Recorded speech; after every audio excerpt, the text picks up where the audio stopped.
Front and Center. Front and Center. A focus on important and significant developments affecting the lives of Filipinos, not only in the Philippines, but also those living and working around the world. Join us in Front and Center. Front and Center. Here on Radyo Pilipinas World Service.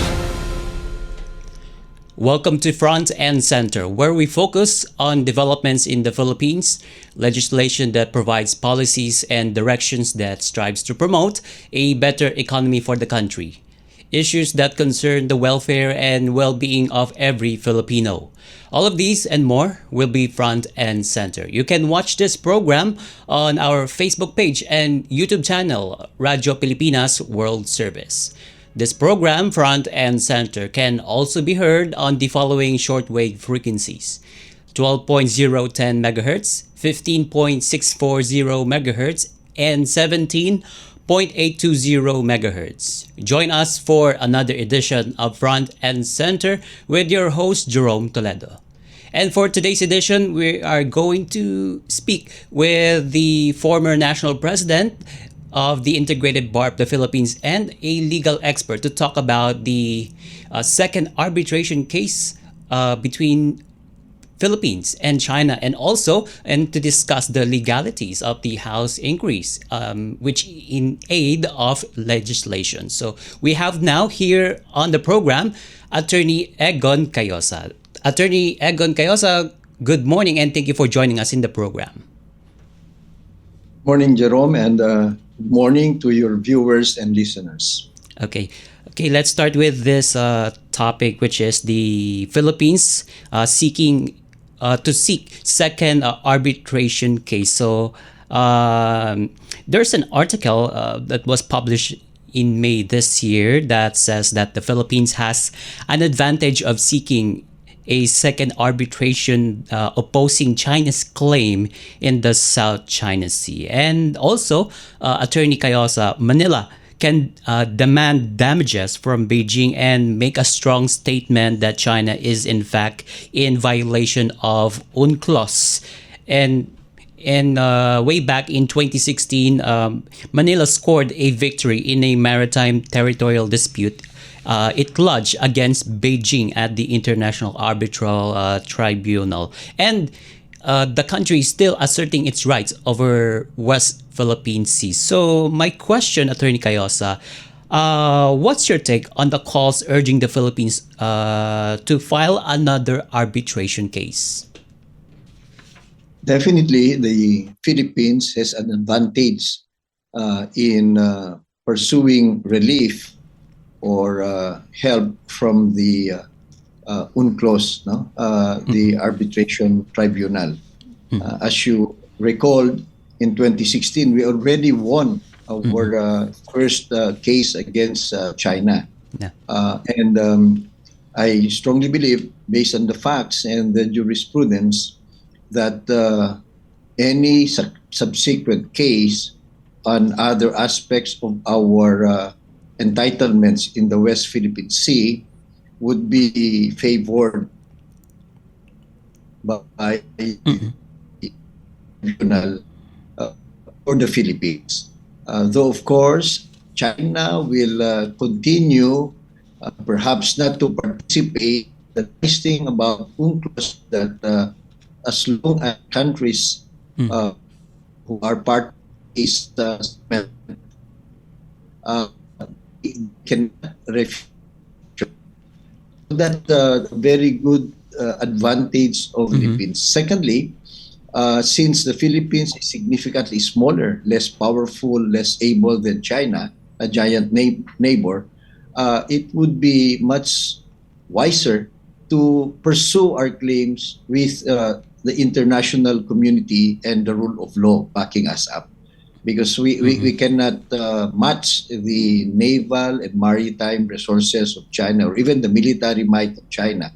So it would be foolhardy for us to engage into an arms race with them or confronting them militarily. So our best defense and our best offense would be the rule of law. And if we do that, we will expect, as we are now experiencing more and more countries, the international community, countries that are as big or as powerful as China or even more powerful, supporting us in our claim. So I think that advice should be well taken. I think it is in the right direction. I see. And you mentioned that our advantage is the rule of law. Should that new arbitration case against China will deter them? Well, it may not immediately deter them, but certainly it allows our allies and the international community to come to our aid, if not politically, economically, or even militarily. Because you have to understand that the whole world, they would rather prefer that there is a legal order in international relations and international activities, okay, or even disputes. And that is why when we started asserting our legal claims, we saw many democracies and many countries lending a hand. No, so they need that because the ruling of the tribunal is binding on the whole world and all the signatories to the UNCLOS. So even if China will not be deterred, at the very least, it will suffer diplomatic consequences. It gives a handle to other countries who are willing to help us to come to our aid without being accused of interfering. Because now they say, we're just enforcing the and complying and going by the arbitral ruling. So to me, that's a very important advantage. We need that. We cannot go the way of China because it has an advantage in physical aggression or even economic sanctions. So the other thing also is that we have to understand that China is a member of the international community, and China is courting the favors and good graces of other countries, Africa, Latin America, and other countries, even in Asia. So if China continues to disregard well-established international principles, laws, and treaties that China itself signed into, and legal processes in the international community, then it suffers a backlash. It will not be good example, and other countries will be put on notice, and they will be more careful or perhaps reluctant to deal with China because they realize that by its actions that China doesn't respect international law, and that will not be to the benefit or advantage of China. China, as an emerging superpower, if not one of the superpowers, it wants to also project a positive image in the world, not only by its investments or loans and other things or military allies, but also goodwill. And it wants to project itself as a responsible player in the international community. But if it defies a well-established tribunal supported by the vast majority of nations, then it suffers a negative backlash. Okay, and since China won't stop China won't stop their activities in the West Philippine Sea, so should the Philippines file like a third or fourth or fifth arbitration case just to make China feel that they are violating international maritime laws?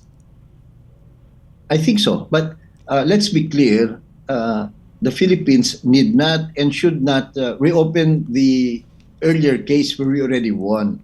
Our maritime entitlements have already been settled, and in many key points, China has been repudiated by the tribunal. So leave it at that. We should not reopen that anymore. Final and binding decision. Yeah, UNCLOS, the arbitral tribunal, has jurisdiction. So let's take advantage of that. So, for example, we can file claims for damages for the environmental damages, because even after the tribunal ruled in our favor, China has been continuously degrading maritime features in the West Philippine Sea, which were declared to be within our exclusive economic zone. Secondly, in protecting our exclusive economic zone, China has been harassing our Coast Guard, our fishermen, and have been depriving our fishermen of their entitlements as ruled by the International Tribunal. That could give rise to new cases. So that should be the approach. The third one also, if I may add, is that if as we win these cases in the International Tribunal, it gives other countries more confidence and a legal basis to engage with us in partnership or multilateral partnerships to exploit and use the natural resources in our exclusive economic zone. So they will have more reason to be there. And of course, if they have investments there with us, it would be natural for them to defend these investments, these exploration activities, this extraction of resources activities with their navies, because they have corporations operating there with us. So this is the third one that we should continuously explore. Because otherwise, if it's just political or diplomatic, things may change depending on the priorities of our allies. But economic interests, private interests are usually backed up by political, diplomatic, and even military might. I see. Okay, my last question for this particular topic, Attorney Cayosa. So, should the Philippines follow multilateral approach in resolving the issue rather than having a bilateral talks with China? I believe multilateral approach is much better because we already have the tribunal on our side. We already have a settled decision. And the tribunal and UNCLOS is supported by the vast majority of countries in the world. Even those that did not sign the UNCLOS, a few of them, including the United States, has been consistently promoting and complying and acting in accordance with UNCLOS. And they're already bound by that. Secondly, on the other side, so it's much better if it is multinational approach. ASEAN, for example, we should continue encouraging and asking our ASEAN neighbors to coordinate with us and at least support our position. Of course, a few of them are reluctant because they have other more important ties and needs from China. But for example, the European community, the Japan, Korea, Australia, Canada, and the United States. So these are valuable allies in our fight, if I may say so, against China, because they're all democracies. They support the rule of law and they support international order, and also they also have an interest to keep the aggressive stance of China at bay. And by dealing with them, we gain strength to help us diplomatically, politically, and even militarily with all our visiting forces agreement, temporary use agreements, and many others. We are pretty sure and we expect that they will bully us around. But if we have friends with us, the international community with us, the other countries with us, China will slow down or even think so many times before they would really impose their will on us. Okay, Attorney Cayosa, moving on to the second topic, which is the House Quadcom committee hearings, particularly the House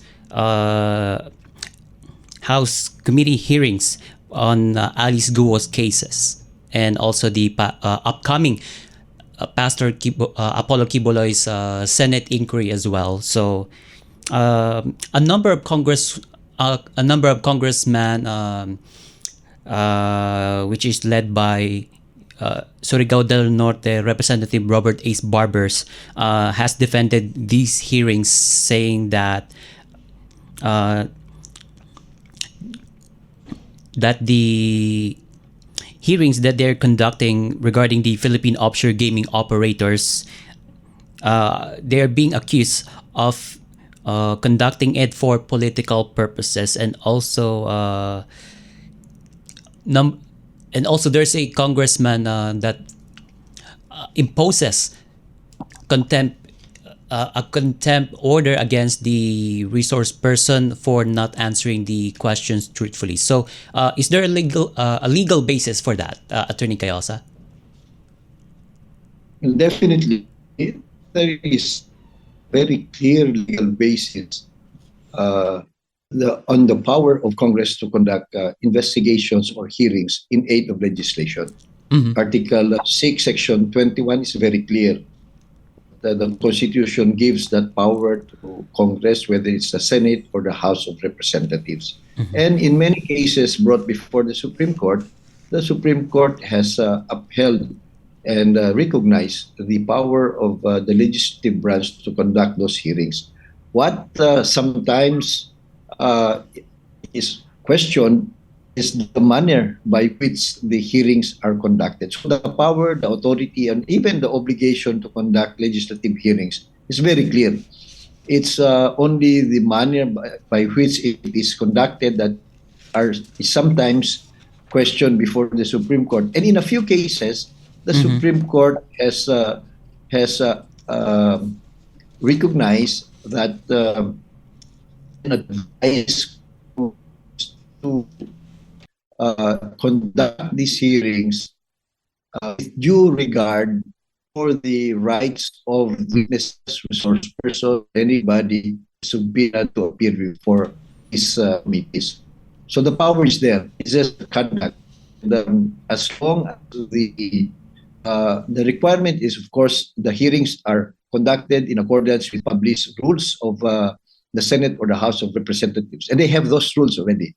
Secondly, the questions being asked or the things being propounded to the resource persons or witnesses should be relevant or germane to the investigation, the subject matter of the hearing, and of course the laws that they might wish to review or amend or even enact.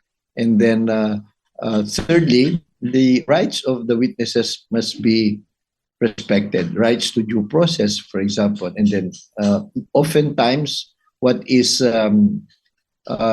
put up by these unwilling or reluctant witnesses would be the right against self-incrimination.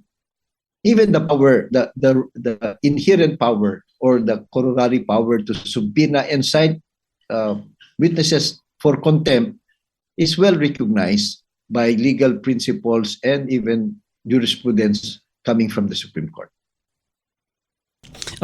Okay. And also, Attorney Chaos, Manila Representative Bienvenido Abante, which co-chairs that Quad committee, said that the hearings are meant to uncover the truth so that the Congress could come up with new laws that will prevent the evils, quote unquote, we have unearthed from these proceedings. So, do you think the Congress overstepping its authority in conducting hearings? It's are they like conducting a criminal trial by conducting this House and Senate inquiries?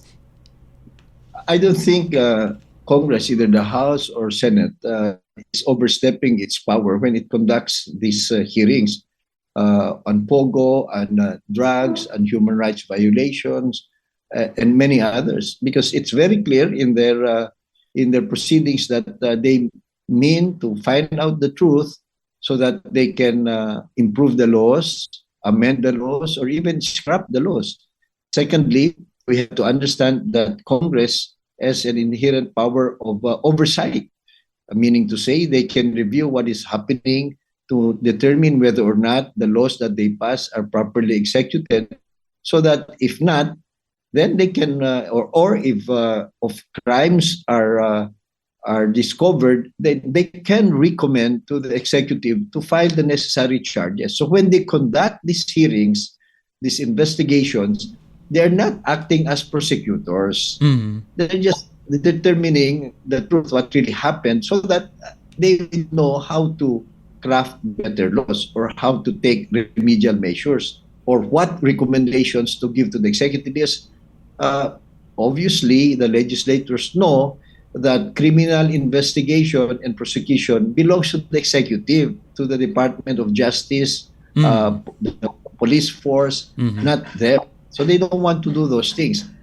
The investigation they conduct is fundamentally different from a criminal prosecution. So it should not be, as a matter of fact, even if they find overwhelming evidence in their investigation, they cannot pronounce who's guilty and who's innocent. They just recommend to the executive, and it's up to the ombudsman or the Department of Justice or the prosecutors to pursue the cases if they also believe there is prima facie case against these witnesses or those suspects or parties involved in the investigation.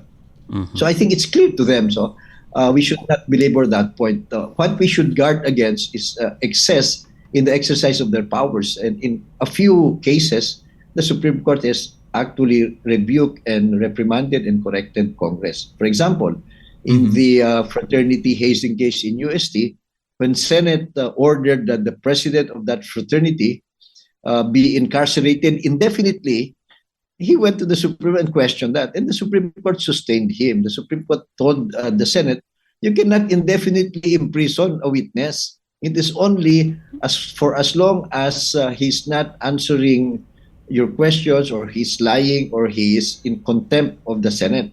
And if your investigation or your committee hearing is terminated and you render a report, or Congress, the term of Congress ends, then that the detainee should be free." So these are some of the rulings of the Supreme Court that Mm-hmm. safeguarded the rights of parties involved in this investigation. There are also a few cases where the Supreme Court said, your questions or the things you ask the witnesses or resource persons should be aid to the investigation. It cannot Mm-hmm. be an open license to ask practically anything. So it must be related to the subject of the committee investigation or the law that they are considering or law that they are reviewing.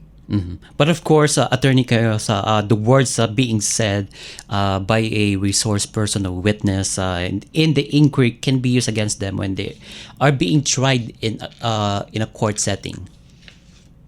Of course, because the power to investigate or to hear would be useless without the power to subpoena. And the power to subpoena or to compel attendance would be useless if there is no power to arrest those who don't come. And then when they come, it would be useless if they can lie or they can refuse to answer without Mhm. any penalty. So that's why the Mhm. contempt power is implied, and it's supported by principles of law. So uh, if they lie, obviously lying, if they don't cooperate, or Mhm. they disrespect the processes and proceedings of the committee, then they can be held in contempt. So normal that's a normal legal consequence of the power to investigate. Okay. All right. And with that, thank you so much, Attorney Egon Cayosa, for that discussion. That was a valuable, very insightful a talk regarding those particular topics. And I hope you can join us again in this program some other time. And thank you, Attorney Egon Cayosa. Thank you, and good day. And that concludes this edition of Front and Center on Radio Pilipinas World Service. Together with our producer Erwin Peñano, and technical personnel Milo Junella. Join us again here on Front and Center. Mabuhay and love the Philippines. You have just heard and watched Front and Center. Front and Center. Join us again for another edition here on Radyo Pilipinas World Service. Front and Center.